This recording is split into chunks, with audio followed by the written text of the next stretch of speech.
Today I'm going to show you how quick and simple it is to install the original Surestop valve. If you have ever been to a property where the stopcock is in the most obscure location or is rusted beyond repair, or your customer could struggle to turn off the mains cold water if ever there was a need to, well, the Surestop was and continues to be the ideal solution. Firstly, locate and identify the main cold water stopcock. Once located, isolate the water supply and then drain down. Stage 2. Select the location for the Surestop valve, preferably as close as possible to the switch.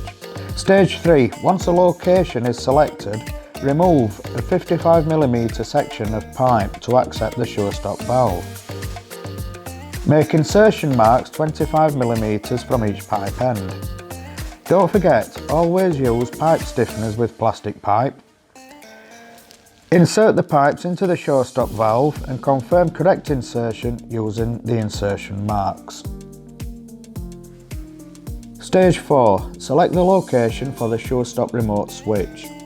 Taking into account the customer's requirements, this might be placed out of sight in a cupboard or for ease and quicker access above a worktop.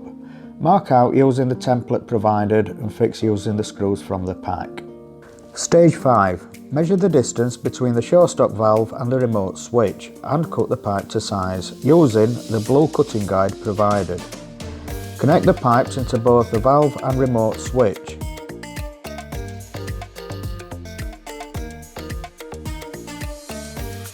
Isolate the valve and the switch. Reinstate the mains water supply, being mindful of the pipes being inserted correctly, avoiding any leaks. Using the clips provided, fix the pipe for a neat finish. Turn on the original stopcock and ensure the Surestop valve is open, making sure the nearest tap outlet is also turned on. Once water flows from the tap, test the switch and press to the off position, ensuring the water stops immediately. This will then reassure that the Surestop valve and remote switch are both fitted correctly and all is working.